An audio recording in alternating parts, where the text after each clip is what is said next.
So definitely some pickup in volatility in the euro over the past couple of sessions, with the market trading higher and taking out some key resistance going back to May at 1467. The market has been very well capped on rallies into the 11400s over the past several months, as you can see here from this internal resistance going back to May and then again in June and September, always rallying and then stalling out up towards and into the 11400s. So this latest break above 1467 is significant, and it will be interesting to see if the market can establish a close above 1467 on Thursday. If we do see a close above 11467, this could open the door for a more significant upside over the coming sessions back towards that key high that we saw at 117.15 back in August. That 117.15 high was perceived to be a potential medium-term lower top ahead of a resumption of the longer-term downtrend, and if we do see a break up towards 117.15, it could really start to compromise the structural outlook for euro dollar.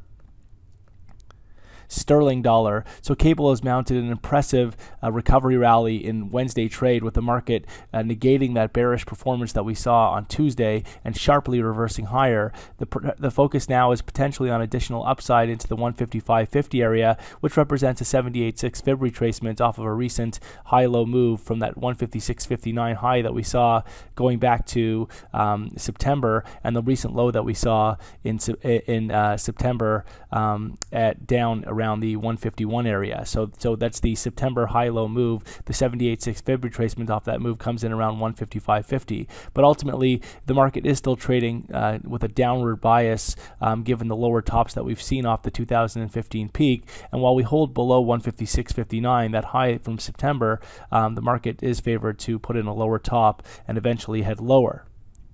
Dollar yen. So dollar yen seeing some movement in Wednesday trade, with the market breaking down quite sharply and taking out some key support in the 119 area. At this point, 118.60 comes in as key medium-term support, below which will open an acceleration back towards that August low at 116.12. At this point, a medium-term lower top is now sought out in the 121.74 area, and ultimately only a break back above would force a shift back to the top side. Euro Swiss. So not much going on in Euro Swiss. This market's taken a back seat as it consolidates over the past several weeks, although the recovery outlook here is intact, with the market favored to break above 110.50 and towards 112 further up. At this point, only back below 107.14 would compromise the recovery outlook for Euro Swiss.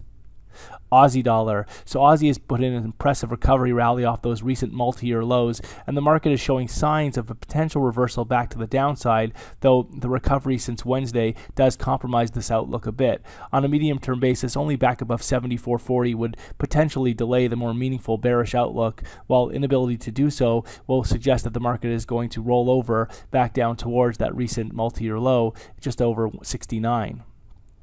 Dollar CAD. So dollar CAD continues to extend declines after recently putting in a fresh 11-year high at 134.57. At this point, though, the market is coming into some key support in the 129 area, and really only a close below 128.67 would give reason for concern and delay the more intensified bullish outlook.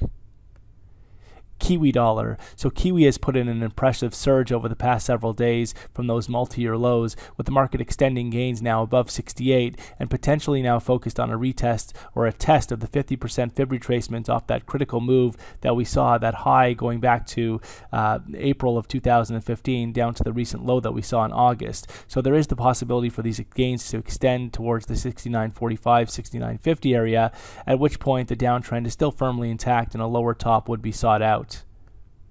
SPX 500. So the S&P 500 has continued to hold on to gains, well supported on dips after the recent recovery out from those 1800 area lows. But a lower top is sought out around the 2020 area following that breakdown that we saw back in August, which suggests a structural shift to the downside. At this point, only back above 2050 would really compromise the newly adopted bearish outlook, and the market is eventually seen lower, back down towards a retest and break below those August lows at 1833. Gold. So gold has put in an impressive surge in Wednesday trade, with the market taking out critical resistance at 1170 to confirm a medium-term lower top at 1100 and solidify the major recovery prospects for this market.